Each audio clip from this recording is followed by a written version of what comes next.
Fotito con el gnomo Sí. en cámara ahora. Estupendo. Muy buenas a todas, pequeña golondrina. Me encuentro en Essential Institute, hogar, que fue para mí mi crisálida particular, un sitio atemporal donde personas como yo, vagabundos del Dharma en su tiempo, iban en busca de un sentido mucho más profundo de la vida, hasta dar con, en este caso, mi antorcha sapiente, Cris Bolívar, ser extraordinario. Ella es licenciada en psicología y filosofía, además es Master Coach, acreditada por la ICF, consultora máster en desarrollo organizacional, experta en eneagrama y creadora del coaching esencial. No sé si me dejo algo, Cris. Bueno, muchas cosas, ¿no? así en Pues, síntesis ya está bien.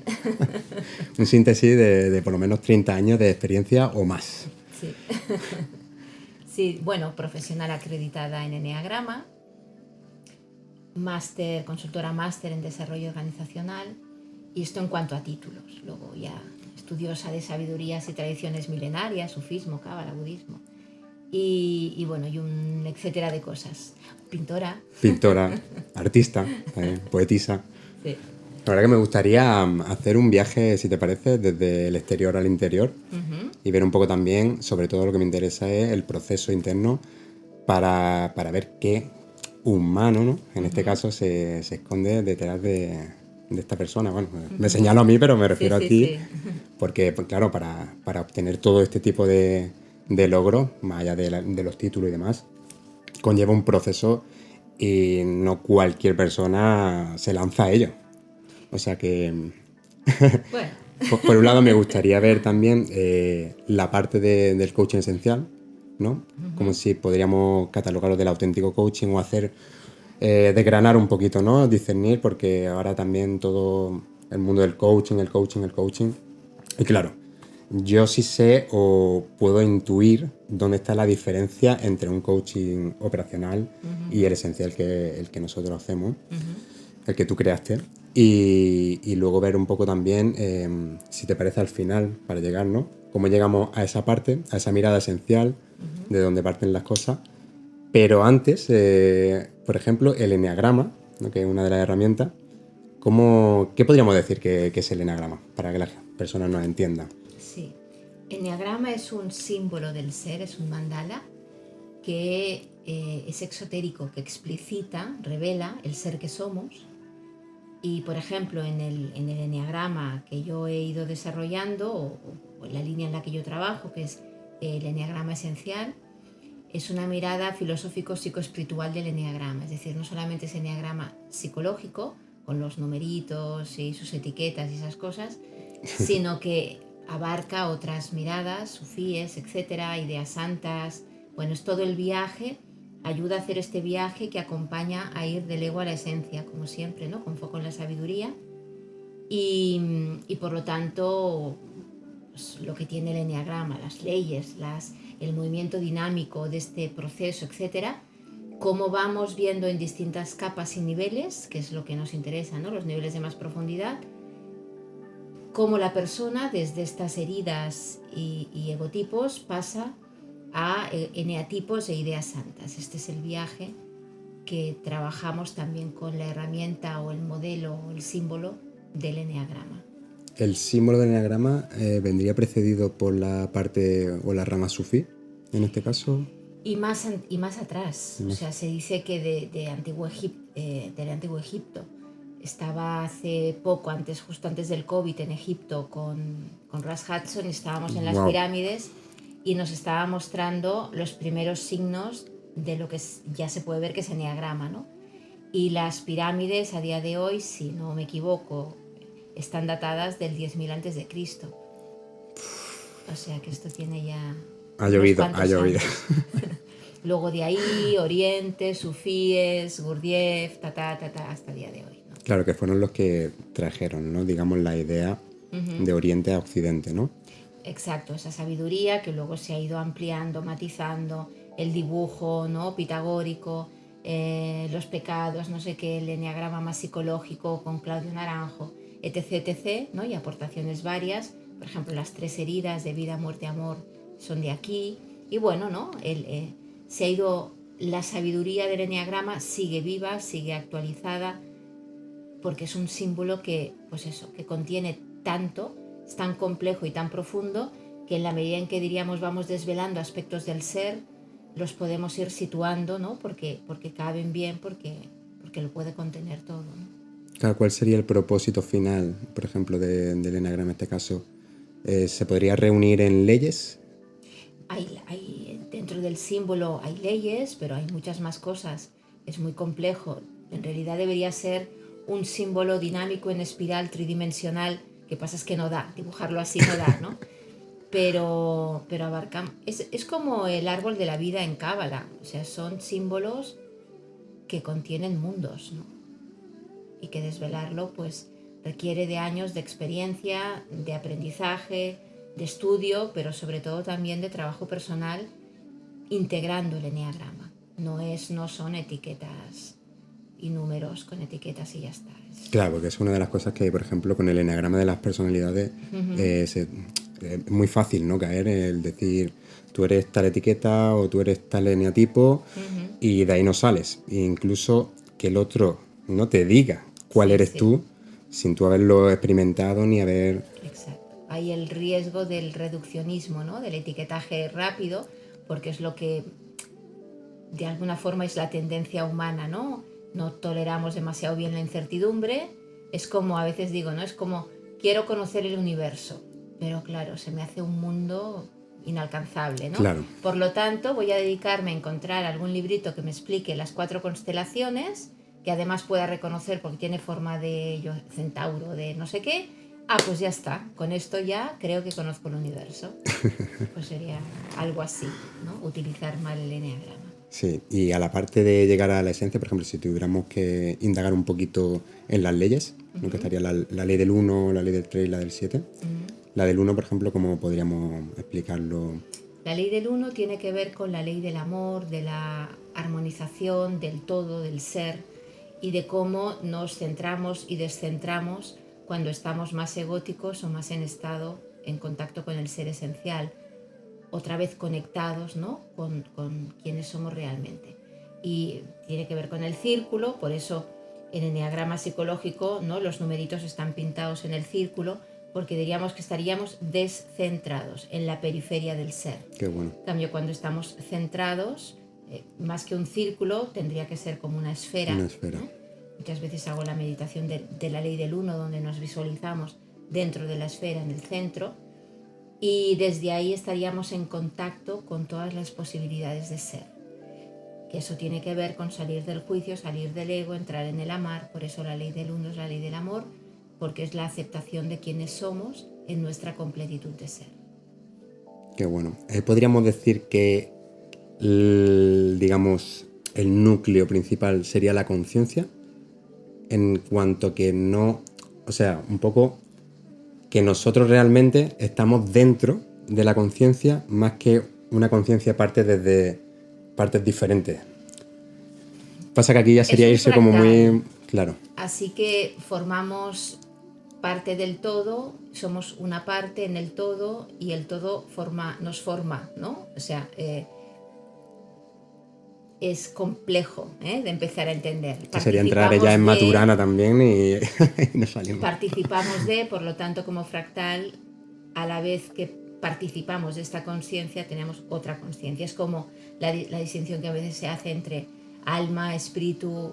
Sí. Bueno, es... Como si fuera el espíritu la visión macro o global. Exacto. Y el alma el micro, ¿no? Exacto. ¿Y en la ley del 3?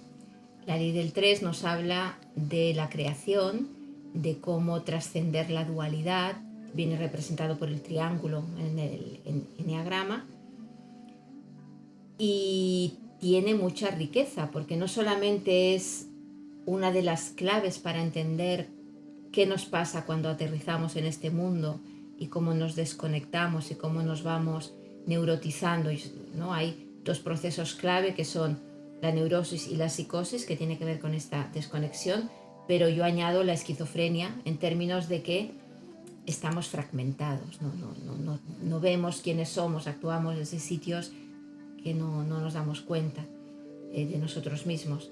Entonces la ley del 3 nos ayuda a poder entender cómo va este proceso, pero también a ver cómo tanto nos creamos en nuestra egoicidad como también nos creamos o nos recreamos en nuestro ser esencial, de manera que trascendemos la dualidad en un estado superior de consciencia, que sería el proceso evolutivo, pero también si giramos el triángulo al revés, podemos ir a procesos involutivos donde entramos más en zona de confort, nos polarizamos más, el ego se adueña más de nosotros, etc. Y luego la ley del 7, porque me vas a preguntar por ella, ¿verdad? Te voy a preguntar por ella. Tiene que ver con cómo esta creación tiene un proceso. Vale. Que es bastante distinto de la idea moderna de que los procesos son lineales, teleológicos, con un final de cuento feliz, sino que los procesos tienen distintas etapas, no podemos saltar ninguna. Como yo digo, todos los atajos llevan al ego, pero además no es un proceso lineal, sino que a veces tiene parones, o parece que va hacia atrás, etcétera, etcétera, y esto es normal en cualquier proceso de creación del ser, creación de lo que sea, y esos grandes momentos críticos, que son básicamente dos, la ley del 3, ¿no? Diríamos, relacionando la ley del 7 con la ley del 3, nos ayuda a pasar por estos momentos para seguir en el proceso evolutivo hacia la ley del 1. Luego todas las leyes se van engranando. Además es súper importante lo que has recalcado también, el tema, la palabra proceso, ¿no? Incluso disfrutar del proceso, de disfructus, de dar frutos, y normalizarlo, ¿no? Que a veces se va para adelante y otras veces nos desviamos del camino, ¿no? Un poco también nos descentramos, volvemos a centrarnos, cogemos diferentes energías, y que eso también es totalmente normal, que no siempre se puede llevar un rumbo fijo, lineal, establecido. Exacto, no porque yo tenga un objetivo, tenga un sueño, es decir, mi ego marque un objetivo, tenga un sueño, necesariamente voy a llegar cuando yo diga, cuando yo quiera, de la manera que quiero y como yo me estoy imaginando desde mi expectativa. Como dice la sabiduría, ¿no? Uno puede poner el esfuerzo, pero el resultado no está bajo nuestro control. Y porque además es una forma natural, pasa en todo, en todos los seres, en todas las cosas del universo. Lo que pasa es que tenemos una mirada racional, moderna, que nos hemos creído que poniéndole plan y poniéndole control a la cosa, pues sucederá eso que queremos que suceda. Pero la realidad es otra. Totalmente. Y luego en la parte, por ejemplo, claro, aquí también hablamos de objetivos, de meta, que es mucho donde se basan o se posan, ¿no? el coaching, ¿no? O lo que las personas entienden por coaching. Si antes pudiéramos, por ejemplo, un poco decir qué es el ego, también para que las personas se vayan familiarizando un poquito con ego, sombra, y luego ya puedan entender bien la parte del coaching esencial, que va mucho más a lo profundo, ¿no? El ego sería una estructura psicológica de adaptación social, un mecanismo de defensa de adaptación a ese entorno social primario en el que hemos entrado como humanos y que tiene que ver con poder sobrevivir, poder adaptarse para ser queridos, protegidos, cuidados por estas primeras figuras con las que nos relacionamos desde el amor. Este otro con mayúscula significativo, ¿no? Que diría Lacan, que necesitamos absolutamente porque somos seres vulnerables, seres absolutamente dependientes, y que nuestro mecanismo para adaptarnos y sobrevivir es el ego, es esta estructura donde yo, a partir de una herida que todos tenemos, sí, en nuestra primera infancia, en nuestros primeros momentos de vida, hay un impacto en nuestro sistema límbico puramente de experiencia emocional, que a partir de dolor, que a partir de ahí voy a intentar evitar como sea, porque nuestro sistema límbico, igual que el de otros mamíferos, funciona a través de ir hacia el placer y evitar el dolor. A partir de ahí se estructura o se desarrolla todo un mecanismo, ¿no?, que hace que yo me oriente a evitar sí o sí eso que me dañó tantísimo y que se va constituyendo como herida en la medida en que, a través del lenguaje simbólico que tenemos los humanos, y ahí es donde está la diferencia con otros mamíferos y el lío que nos llevamos, hace que yo me empiece a percibir con un hueco en el ser, con un agujero, ¿no? Por lo tanto, a partir de la herida, a partir de esa percepción de carencia, y para adaptarme a ese entorno que me está diciendo que si soy así, con palabras o sin palabras, primero yo no tengo lenguaje, pero puro sistema límbico, pero poco a poco le vamos colocando ese lenguaje que hace que yo desarrolle un ego, esta estructura de adaptación para protegerme y evitar ese dolor básico. Esa idea de mí, esa imagen de mí, que es el ego, donde yo voy viendo que siendo así y no siendo de otra manera, la cosa más o menos me va bien en ese primer entorno, hasta el punto que me identifico con esta imagen, es lo que el proceso de neurosis que decíamos, etcétera, que luego me pasa con la realidad, psicosis, tal. O sea, neurosis para adentro. Neurosis tiene que ver con la imagen que tengo yo de mí y psicosis con la idea de la realidad. Vale. ¿Sí? Pero que viene de la misma distorsión de mis gafas egoicas, donde yo ya no puedo percibir, estoy desconectada de mi conciencia, ¿no?, general, por así decir, y me he ido a este mundo pequeñito, limitado, donde yo me percibo a trocitos y donde voy idealizando cómo soy yo, la realidad, etc., para que las cosas me vayan más o menos bien, y ahí se va constituyendo mi ego como mi identidad, y a eso ya le acabamos llamando ego. Vale. El viaje es primero determinado de ir creando este ego, esta falsa identidad, esta imagen de mí, para luego poco a poco, si queremos, ir saliendo de ahí y ir viaje, ¿no?, hacia el ser esencial, hacia la espiritualidad, hacia la reconexión con mi sabiduría interior, con el ser que soy, que desde mi ego no puedo percibir. Vale. ¿Y las 3 heridas de que me has comentado antes? De vida, de amor y de muerte. Es decir, hay una, y esto en el triángulo de enneagrama se ve muy bien, con los 3 centros. En el centro somático, herida de muerte, que tiene que ver con la falta de autoafirmación, la falta de sensación de poder, de influencia, me veo especialmente frágil o vulnerable.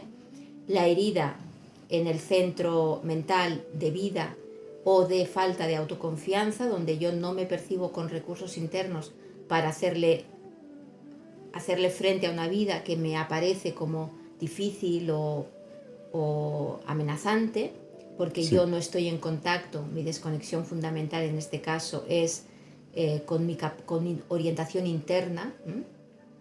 O la herida de amor en el centro emocional, que tiene que ver con la sensación de falta de autoestima, de falta de dignidad para ser amado, para generar vínculos potentes, y que viene de esta desconexión con mi realidad de lo que soy, ¿no? Entonces, hay de este proceso de desconexión en el que entramos, diríamos que la herida se genera en alguno de los centros por determinadas circunstancias. Sí. Y eso es un peligro tan grave en mi entorno para mi supervivencia, por así decir, que todo mi mecanismo se queda pegado ahí, ¿no?, intentando suplir eso como sea, tapándolo como sea, para que no me vuelva a doler, y de ahí, y el que se ocupa de eso es el ego. El ego, cuando se trasciende, cuando se va sanando la herida, que es a lo que nos dedicamos fundamentalmente aquí, a sanar todo este viaje, ¿no?, este proceso, sanando la herida para que el ego afloje, a partir de reconocer a mi ego, qué quiere, qué no quiere, para qué lo hace, Claro. y trascendiendo la polaridad, la dualidad, volviendo a la completitud, desidentificándome de esta autoimagen, etcétera, etcétera, de forma que en la medida en que se va sanando la herida, podemos volver a hacer este viaje hacia el ser esencial, hacia estar en contacto con la propia sabiduría. Es un entremaneje muy interesante. Es un viaje alquímico, potente, que en realidad todo humano tiene pendiente este viaje. Es el camino, el viaje del héroe, es, no sé, tiene muchos nombres, ¿no? Claro, otra cosa es que luego lo realice de forma voluntaria o no, ¿verdad? Sí, o que lo frene, que también pasa, por miedo, en fin, ¿no? Y vivamos en la inconsciencia, en el sufrimiento, en la irresponsabilidad de nuestro propio viaje. Entonces cada uno está donde está y Y si vamos a otras miradas, pues tiene muchas vidas por delante. Y a Claro. lo mejor no es en esta, será en la siguiente, siguiente, no se sabe esto. Pero quien de alguna forma, ¿no? Como Matrix, empieza ya a notar Sí. una inquietud por el despertar, pues empieza un viaje hacia el ser esencial. Sí, y que no hay vuelta atrás. Y Una que vez se no hay vuelta comienza. atrás, exacto. En ese caso, Porque sí, sería absurdo ir atrás. O sea, en claro. realidad, muchas veces el ego aprieta, ¿no? Porque tiene miedo de que vuelva a doler la herida, etc., etc., ¿no? Y se cree, pues esto que nos contamos. Pero cuando uno ya va viendo, a pesar de eso, ¿no? Que va hacia atrás, ¿no? Que va en este proceso que decíamos que no siempre es lineal hacia adelante, sí. Es bueno recordarse que ahí hay un callejón sin salida, allí ya hemos estado y sabemos que lo que hay es sufrimiento. Entonces, a pesar de la incógnita, de la incertidumbre, del miedo, de lo que queramos, el viaje es hacia seguir el proceso de despertar. Y cuando vamos entrando en él, en realidad lo que encontramos es luz, es amor, es paz, y vamos deshaciendo los fantasmas del ego y de nuestro miedo a ser vulnerables. Claro. Porque la herida se sana. Sí. Se sana, ¿verdad? No, lo digo porque también hay una tendencia en la que necesito más terapia, o necesito el próximo cursillo, seminario, o este viaje que me va a dar. Entonces, claro, es como que un constante de nunca sanas la herida, o nunca hay una opción de sanar por completo. Y creo que sería interesante, ¿no?, dejar claro que también se puede sanar, y que luego incluso la parte del sufrimiento, también el reconocerlo, o tiene sentido hasta que deja de tener sentido, que luego eso no implica que no vaya a haber dolor, que porque forma parte de la vida, placer, dolor, y al final un poco la plenitud de eso, ¿no?, es integrarlo, saber que... Bueno, en realidad el dolor va desapareciendo, porque la mayoría de las cosas que nos duelen tienen que ver con todo esto que estamos contando. Cuando desaparece todo esto, nuestra mirada es más correspondiente con lo real y no discutimos con la realidad, con nosotros, con el otro, pues tampoco es que duela, ¿no? De todas maneras, es un proceso y las personas vamos avanzando en el proceso con distintas herramientas, con distintos maestros, con distintos lo que sea, ¿no? Hay personas que no, que cogen un maestro, una línea y siguen esa línea. Bueno, aquí en Occidente es como más variado. De todas maneras, una cosa es que yo en distintos momentos de mi vida note que necesito herramientas o entre en un camino cada vez de más profundidad, etcétera, y voy ahí haciendo. Y otra cosa también es la falsa idea de este New Age, donde voy pasando por millones de cosas, pero en realidad lo que busco son experiencias espirituales, ¿no? El subidón de no sé qué, la ayahuasca, qué tal, pero no hago proceso, no entro en proceso. El bypass espiritual, ¿no?, que es lo que le llaman. O lo que hago es cultivar un ego espiritual que no veas. Entonces, claro, todo esto pues habrá que ver, y también con los profesionales o no tan profesionales que hay en el mundo, quiénes son, qué hacen, a dónde me llevan, ¿no? Ya sabemos que hay de todo en esta vida, en todos los sitios, ¿eh? En tu caso, si puedo indagar y meter un poco el dedo en la llaga, en la herida, que imagino que ya está curada. Bueno, todo está en ello, no, aquí no somos santos todavía. Sí, de broma, pero ¿cuál sería la que más corresponde, con la que más te ha identificado? La de autoestima. La autoestima. Sí, en mi caso parecería que es esa. Si tuviéramos que irnos a la infancia, por ejemplo, ¿qué recuerdas de esa crisis? O si quieres distribuirlo, por ejemplo, con el eneagrama de las personalidades, y vamos puntito por puntito, porque ahora que sabemos que desidentificar, o sea, trascender el ego un poco, de desidentificarnos de él, ¿no?, y de crear como un espacio, una parte un poco más, una mirada más ecuánime, más impersonal, en la que, claro, nosotros utilizamos la energía, en este caso, que corresponde para el momento, ¿verdad? Que ya no somos un automático o algo reactivo, sino que podemos utilizar esa energía para el momento adecuado. Entonces, si quieres, hacemos un repasito por el eneagrama de las personalidades. El eneagrama psicológico, sí. Psicológico. Ajá.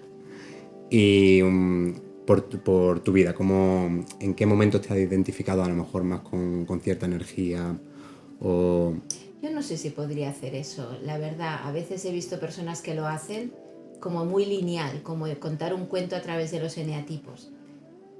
Yo O si siempre no, es como sí. más orgánico. O sea, lo que vas quizá es desvelando o dándote cuenta de que estás utilizando cada vez más energías, ¿no? Cuando eres adolescente seguramente eres, ¿no?, muy lineal con algo, pero luego ya no. Entonces, a veces, ¿no?, he hecho un repaso. A ver, estas energías, ¿no? Porque al final los eneatipos son arquetipos, ¿eh? Es como hablar de amarillo, cian y magenta, pero luego dan una gama infinita de tonos. Pues los eneatipos vienen a ser arquetipos. Entonces, reconocer el arquetipo, ¿no? El arquetipo de Claro. utilizo la parte de mi poder interior de tal, o sea, tipo 8. Sí, me la veo aquí, allá, no sé qué, el momento de mi vida, aquí, por aquí, muy bien. Utilizo la parte de no sé qué, esta me cuesta más o menos, ¿no? Y cuándo, cómo, vale, ¿está ya más o menos integrada? Sí. Entonces la idea es cómo vamos integrando cada una de las energías tipo, por así decir, porque las necesitamos todas. En mi caso, Claro, yo o creo que cuál están todas bastante integradas, la verdad. la más predominante, por ejemplo, en la infancia, si nos vamos a tu parte de infancia. Entre 5, 4, 1, diríamos que yo me reconozco en 4 a la 5 y había también ya mucho 1, que es la integración de 4. En algún momento más denso, desintegrando a 2. El a la 3 me la veo también y me la he visto siempre. Y bueno, la tensión básica es estas flechas, ¿no? De a la desintegración o a la integración y cómo van tensionando. De forma que cuando va sanando la herida, esto se estabiliza. Y entonces es mucho más fácil ser más flexible, por así decir, ¿no? Hacia otros tipos. Y Claro, tendríamos que explicar también un poco al principio. O sea, claro, pero entonces necesitamos 10 horas. sí, no. Así, a grosso modo, un poco, cómo serían los eneatipos. Que Sí, bueno, que podéis verlo por internet, ¿no? Pero también es verdad que ahora es como que se caricaturiza mucho, ¿no? claro. El eneagrama. Es que al final, si lo hacemos muy rápido y muy así, Hmm. acaba sonando a Y caricatura. trivial, Pero quizá bueno, lo también. importante es, somos todos los tipos, o sea, nuestro ser esencial serían todos los tipos y el centro. Los eneatipos son arquetipos del ser, posibilidades psicológicas de ser, manifestaciones, posibilidades de ser. Cuando esto se distorsiona, porque ahí está nuestra herida y estamos funcionando desde un automático, funcione o no funcione, que intenta proteger la herida, intentando coger de fuera eso que cree que no tenemos, entonces el eneatipo se convierte en egotipo y ahí hay en eneagrama 9 niveles, o sea, 3 sanos, 3 medios, 3 insanos, o sea que también hay mucho colorido en vertical, pero también en espiral, por así decir, Sí. en la medida en que nos vamos moviendo y hay estas fuerzas, ¿no?, de integración, desintegración. Integrar significa que forma parte de mí, que acepto esa energía en mí y la utilizo a favor de mi ser esencial, y desintegración sería yo rechazo algo de mí, está en sombra, no me lo permito porque desde mi ego creo que así no se puede ser. Y eso, claro, reduce mi capacidad, mi orquesta, ¿no?, interior, y por lo tanto me hace funcionar mal en la vida, me quita sabiduría y me quita posibilidades de respuesta y de adaptación. Sobre todo porque me estoy creyendo que yo tengo carencias, que eso no quiere decir, porque aquí todo este discurso es complejo, porque Sí, sí, sí, no hay que quiere cogerlo decir que con somos la pinzas. hostia y somos seres de luz maravillosos y ya no sé qué. No, somos seres humanos con nuestras miserias aquí, y Sí, somos seres vulnerables, somos seres limitados, pero una cosa es ese reconocimiento humilde del ser que soy y otra cosa es la mirada de mi crítico, que o bien me sitúa en la mierda porque cree que soy un desastre en alguno de los sentidos, o bien, para no vivir ese dolor, me sitúa en la gloria, como que yo soy la superwoman del año y no sé qué más cosas. Bueno, ni una cosa ni otra, ¿sí? Entonces la humildad, no hay sabiduría sin humildad, ni humildad sin sabiduría. Entonces todo eso es el camino, ¿no?, de proceso bien hecho hacia el ser esencial, que cuando, pues eso, hacemos atajos raros, pues volvemos a la casilla de salida, básicamente. ¿Y cómo llega Chris Bolívar a tener toda esta sabiduría? Es decir, Va llegando. ¿qué te inquieta? ¿Qué recuerdas tú? Bueno, ya de desde esa- pequeñita me llamaban Pepito Grillo, me llamaban la Sócrates, entonces algo ya yo creo que se cocía por ahí, ¿no? Pero yo creo que en el entorno en el que yo me crié, Sí, era un entorno con dificultades importantes de sabiduría por la edad de la gente que había en ese momento, por lo que fuese, por el momento histórico, llámale X. Y yo como que ahí era como, esto no puede ser. O sea, que hay que ponerle conciencia, o sea, aquí pasa algo y eso me llevó a la psicología, me llevó a la filosofía, me llevó... En todas, es curioso, ¿no? Porque todos mis nombres espirituales, en las distintas tradiciones, siempre van a parar al mismo sitio, que tiene que ver con el facilitar o el ayudar, ¿no? A viajar hacia esta sabiduría, hacia esta sí. conciencia. Pues sí, supongo que está en el mandato de mi alma, ¿no? O como se le quiera llamar, el entrar en este viaje y acompañar en este viaje. Y acompañar a la persona. Porque tu punto, por ejemplo, hablando precisamente de acompañamiento, de mayor transformación, ¿cuál consideras que ha sido que tú digas, vale, este fue un punto de inflexión en mi vida importante para... Sí, ha habido varios Sí, y obviamente una cosa lleva a la otra. si quieres comentarlo. Sí, no es aquello como a veces, ¿no? Se dice, es que yo, el día que me pasó esto, ese día tal. Bueno, te pasó esto porque ya te venían pasando cosas, pero Claro. uno no... Señales que igual uno se no... quiere dar tanta cuenta, ¿no? Hasta el día que hace un crack. Bueno, en mi caso, por ejemplo, fue un momento muy crítico donde incluso llegué a la idea de suicidio, ¿no? Y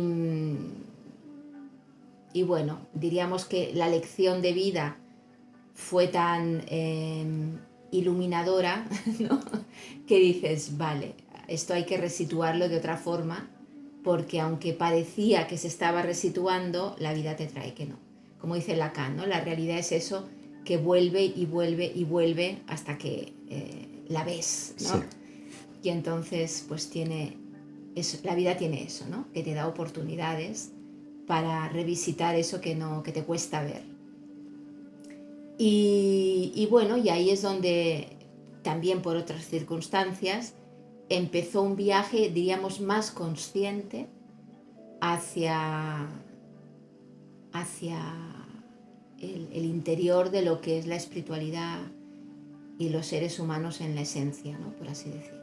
Claro, porque hasta antes sí que ya tenías todo el recorrido académico, ¿no? Sí, pero era un nivel, pues eso, más competencial, más, bueno, el viaje que la mayoría hacemos, ¿no? Sí. O que muchos hacemos y que es natural hacer, ¿no? Que es como estás en un nivel mundano, competencial, superficial, corporal, dual, ¿eh?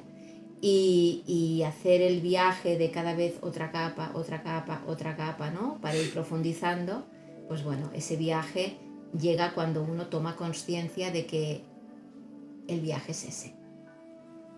Entonces, pues, por ejemplo, yo recuerdo trabajar en organizaciones y bueno, incluso hablando de inteligencia emocional, ¿no? Pero a un nivel competencias.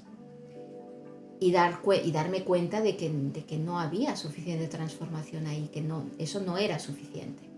Y así en muchas cosas, ¿no? Entonces no solamente es un viaje personal, sino que toda esa apertura de conciencia te lleva a intervenir, a ver el mundo desde otro sitio y de otra manera. Luego otra cosa es que el mundo está donde está, tiene sus resistencias, todo el mundo está en su momento de proceso.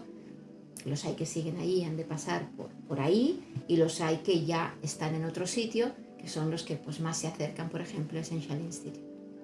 Y en momentos, por ejemplo, trata un poco el tema del suicidio, porque también es como un tema tabú o que da mucho reparo, ¿no? Tocarlo.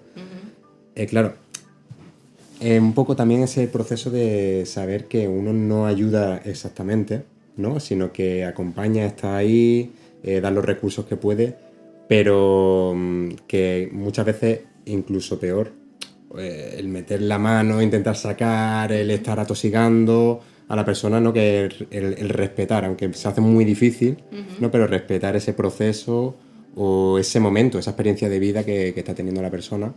Sí, y también, o sea, el suicida lo que busca es salir del sufrimiento y no está encontrando la manera. Por lo tanto, ayudarle y ayudarle bien, y aquí nos metemos en temas complejos, puede tener que ver con realmente, si por ejemplo eres la pareja de alguien o el padre de alguien, ¿no? O qué sé yo, de alguien, seguramente no tienes los recursos para poder ayudarle. Claro. Pero sí buscar ayudas profesionales que puedan facilitar que esta persona se resitúe de otro modo. Y en última instancia, y aquí ya es otra historia, si la persona, no sé, aquí ya uno puede pensar que su decisión de vida y de muerte, o sea, igual no decidió vivir, pero igual sí tiene derecho a decidir morir, o evidentemente hay, ¿no?, muchas personas que dirían no, porque además no está en condiciones para decidir eso. Ya podríamos entrar en eutanasias y cosas varias Claro, que no vamos a entrar. no vamos a entrar. No, porque ya sería también entrar en dicotomía. Aquí... En cualquier caso, son situaciones de vida, momentos críticos, complejos, y hay organizaciones que ayudan a los procesos de muerte y de búsqueda, pues eso, ¿no?, de acabar con la propia vida, etcétera, que dan herramientas, que dan consejos, que dan ayudas, que dan... Y está bien saberlo para buscar estas ayudas para alguien que está en esta situación. Y sobre todo saber que siempre hay una salida. O por lo menos sí, bueno, es la tendencia a pensarlo, ¿no? La salida la que sea, no sé si la propia muerte, no lo Claro, sé. no lo sabemos, no lo sabemos. Yo en mi caso, por ejemplo, llegué a la decisión de que, bueno, si en esta vida no puedo, pues era en la siguiente.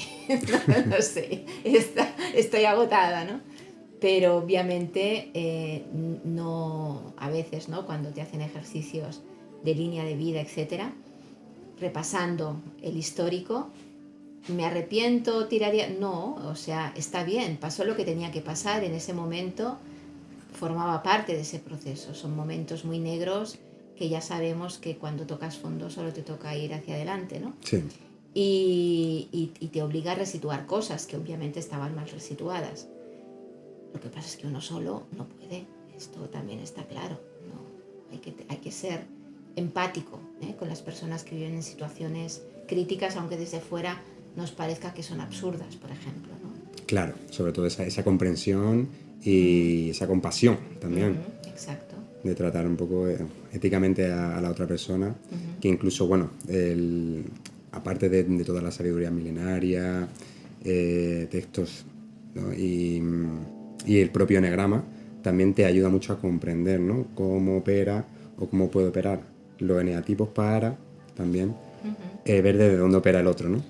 Es muy interesante y en ese caso, por ejemplo, para llegar al coaching esencial, ¿no? Porque también aquí, claro, aquí ha habido todo un proceso de integración, de armonizar, de recorrer sombra, ¿no? Ponerle luz, porque también otra de las partes interesantes es que muchas veces el ego tiene miedo de brillar. O sea, se habla mucho del fracaso, pero también el propio, ¿no?, el expandirte, como que no estoy cómodo aquí, no me saques de aquí que me va a dar algo. Entonces, el proceso para llegar, por ejemplo, aquí a estar aquí en Essential Institute, ¿cómo nace? Porque claro, tú vienes de consultora, ¿no? Claro, es orgánico, pero... Es poco a poco, o sea, es en este mismo viaje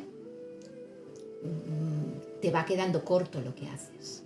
Y buscando más conocimientos, mejores herramientas, otras líneas de intervención que puedan ayudar, etc., etc., etc., ¿no? Me llevó, pues eso, a estudiar distintas sabidurías, a hablar con distintas personas, a meterme en experiencias distintas, o distintas, ¿no? Bueno, las que yo consideré que me podían ir bien. Y, por ejemplo, cuando fui entrando en el coaching, que me pareció una herramienta importante para poder acompañar proceso. ¿Puedo hacer un inciso ahí? Porque Sí. claro, tú eres psicóloga. Sí. la psicología como que tiene un problema con el coaching. Y viceversa, seguramente, Sí, no sé. igual que la psiquiatría con la psicología. Y Sí. ¿cómo arreglamos esto? ¿Qué hacemos aquí? ¿Cómo mediamos? Sí, bueno, para mí, yo no soy psicólogo clínica, así que nunca me ha interesado demasiado la clínica. Y fuera de la clínica hay muchas maneras de intervenir, pero una de ellas es el coaching. También exploro el psicoanálisis, me parece una herramienta, o una mirada, una teoría, un llámale X, brutal. De hecho, el coaching esencial tiene mucha similitud. Sería uno de los coaching más psicoanalíticos que hay. Sí. O sea, no sé, formas de intervenir o de acompañar hay muchas, ¿no? En mi caso, las que yo fui descubriendo del coaching, que me pareció una manera de intervenir muy acertada, porque vas a la persona, acompañas a la persona desde la mayéutica, desde el respeto, desde el facilitar que salga. O sea, recordemos que vengo de ese, que me llamaban la Sócrates, etcétera, ¿no? Por lo tanto, nunca me ha interesado demasiado el diagnosticar, etiquetar, ayudar al otro a que sane en términos de salud mental, al uso de lo social, por así decir, Sí. ¿no? Sino que me ha interesado más bien cómo hacer emerger conciencia, cómo que la persona pueda conectar con su potencial. Entonces, claro, aparecer el coaching estaba alineadísimo, pero cuando fui viendo líneas de coaching, la verdad es que ninguna me resonaba. No eran lo profundas que yo Claro. quería. Que sentías, ¿no? Y que Exacto, intuías. ¿no? Y ahí poco a poco se fue creando el coaching esencial. Y el coaching esencial en paralelo se estaba desarrollando desde el paraguas de la esencialidad, que es toda la mirada, toda la teoría que hay aquí, que bebe de 5 fuentes, grandes fuentes: la psicología, la filosofía, el arte, los negocios y la espiritualidad. Y eso fue dando fruto, ¿no?, en el coaching esencial y poco a poco el enneagrama esencial, y actualmente también toda la mirada de la empresa sabiamente ágil y el neoliderazgo, en fin, ¿no? Va aterrizando aspectos en distintas áreas: social, personal, organizacional, pero siempre la mirada está puesta en facilitar la sabiduría. Entonces, en líneas de psicología clínica, etcétera, el foco no está puesto en generar sabiduría, está en otro sitio. Claro.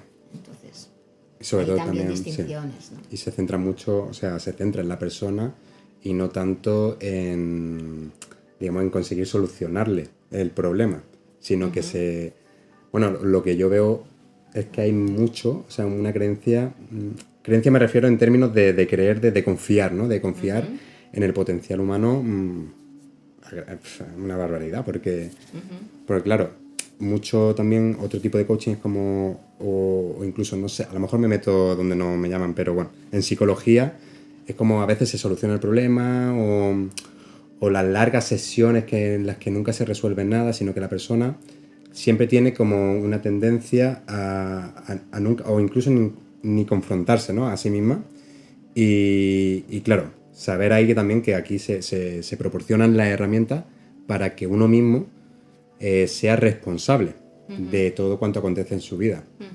Yo creo que también hay, aparte de líneas distintas, con miradas distintas, en niveles de intervención distintos, de más o menos profundidad, también hay los profesionales. Hay muy buenos profesionales, sí, y profesionales que no lo son tanto, y profesionales como, ¿no?, yo también digo, no se puede acompañar más lejos de hasta donde hayas llegado. Entonces, aunque sean muy buenos, pues, pero están donde están y otros están en otro sitio, no sé. Entonces, yo creo que aquí el coachee, el cliente, el paciente, quien sea, ¿no?, ha de encontrar su espacio que en ese momento de su vida y su proceso realmente le lleve a un paso evolutivo. Lo que a veces es difícil es ver cuál es este paso evolutivo. O sea, si me está llevando para allá o no. Pero bueno, al final, si tengo que dar 2 para adelante y 1 para atrás, pues que también forma parte. ¿será que claro, tenía que pegarme la hostia con el gurú de turno falso? Vete a saber qué, ¿no? Y tal. Tampoco ir con la expectativa, otra vez, ¿no? De que yo quiero esto, lo tengo que conseguir y no me doy cuenta de mi proceso, de que, bueno, pero voy buscando herramientas o profesionales porque quiero ir rápido. No, La irás al ritmo que inmediatez. tengas que ir. Otra cosa es que vayas bien, o vayas en contradirección, o vayas fatal. Pero más rápido de lo que puedas ir, no vas a ir, porque sería forzar proceso. Claro. Entonces la persona, bueno, nos pasamos toda la vida para ir en este viaje, ¿eh? Entonces la idea no es cuándo voy a llegar o con quién me va a llevar más rápido, ¿no? Claro. ¿A dónde hay que Sino que la llegar, idea, no? exacto, ¿no? La idea es hacer bien el camino y sobre todo también tiene que ver con un tema de confianza, ¿no? Si yo veo que hay ética, veo que hay sabiduría, veo que hay rigor, veo que no hay, que hay generosidad, que hay un montón de aspectos y que me está yendo bien, ¿sí? Que no quiere decir que mañana ya no me duela nada, que mañana me ilumine, porque eso no funciona así, sino que me está yendo bien porque voy tomando conciencia, me voy reconociendo. Lo que decían los antiguos griegos, ¿no? Los maestros socráticos, es acompañar desde el amor un viaje de estulto a sabio. Es esta de yo no sé quién soy y no me amo y no me reconozco, a ese proceso hacia el amarme más cada vez y el poderme ver más a mí mismo cada vez, de autoconocimiento más cuidado de sí. Ese es el viaje fundamental. Todo lo demás son... Claro, porque para amarse más a uno mismo, es como, porque la gente a lo mejor puede preguntarse, ¿y cómo me amo más a mí mismo? Dejando de juzgarte, aceptándote, no exigiéndote, mirándote pues eso, con amor y compasión, desde un espacio reconociendo los mensajes de tu crítico interior, de tu ego, Claro, estableciendo un diálogo etcétera, interno con etcétera, uno de cuidado, ¿no?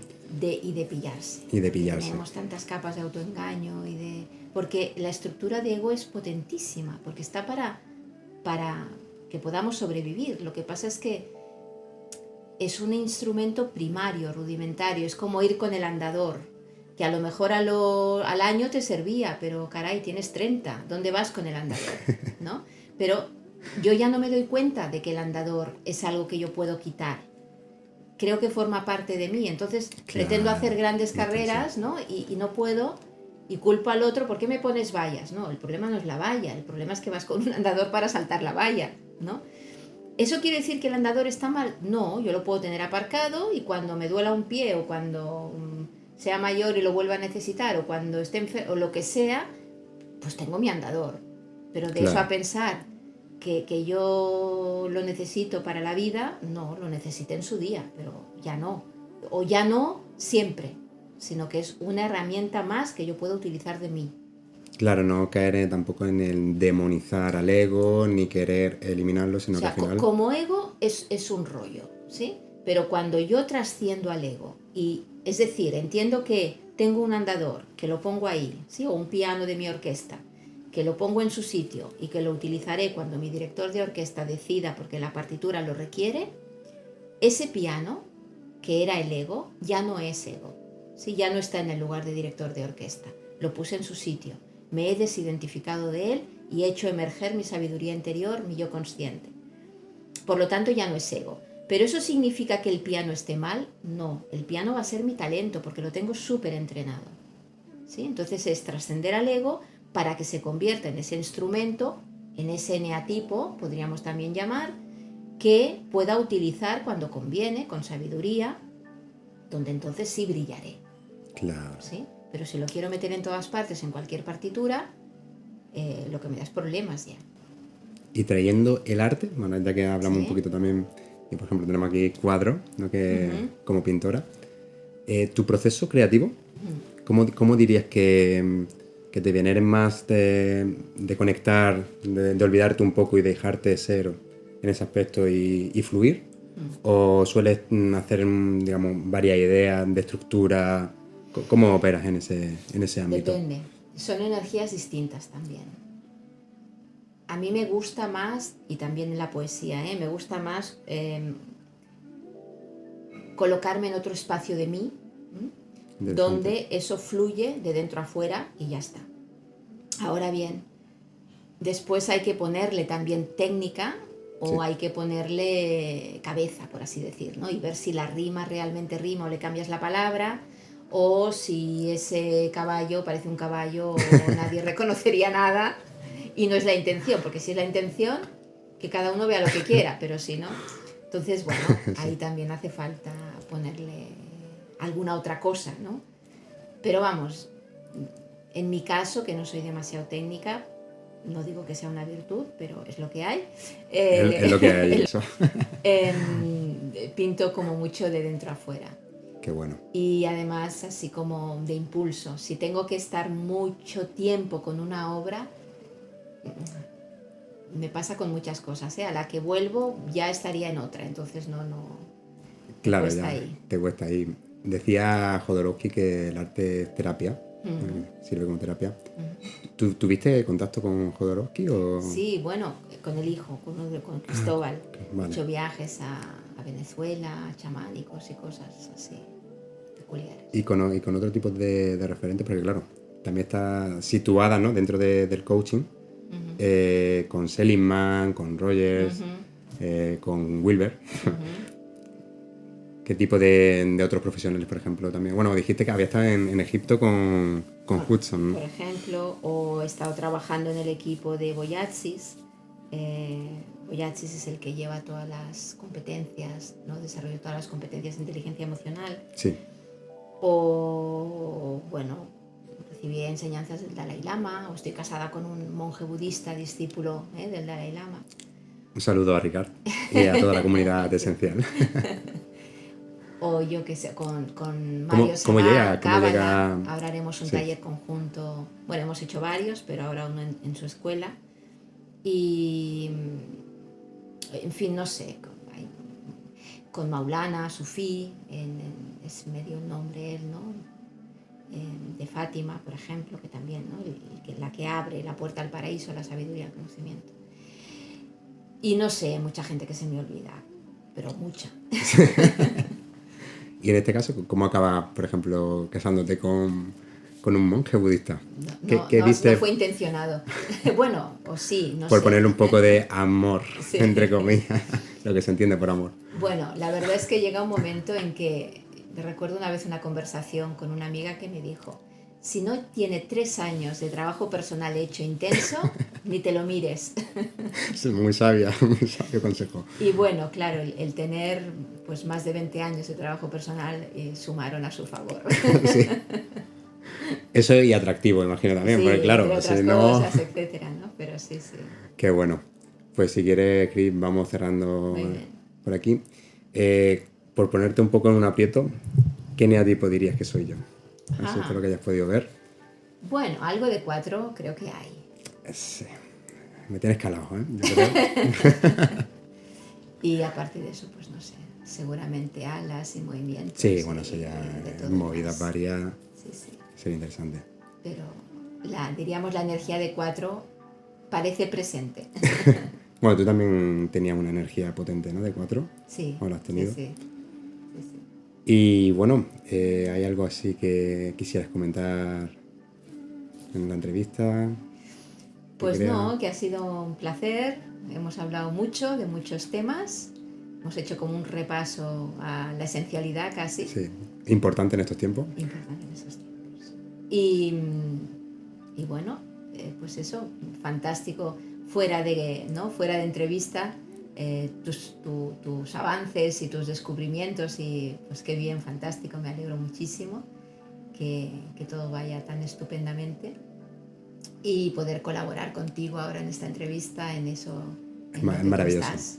Te agradezco muchísimo que me haya dado la oportunidad. A ti. La verdad que tengo que decir que, claro, yo aquí antes dije que era una microsalida particular, ¿no? Y que realmente es verdad que viene un momento, o empecé el proceso de coaching esencial, el programa, porque también hace formación, ¿no? Claro, muy vulnerable. Y luego ha sido un viaje constante, pero claro, me he nutrido mucho de la bibliografía, incluso de los propios apuntes, ¿no? Que luego está la figura, uno como coach y uno como coachee, ¿no? Entonces también el propio cuestionar, el estar también profundizando en uno mismo. Y lo que habías comentado antes me parece súper importante, es como, claro, yo no puedo o no me siento auténtico, ¿no? Alineado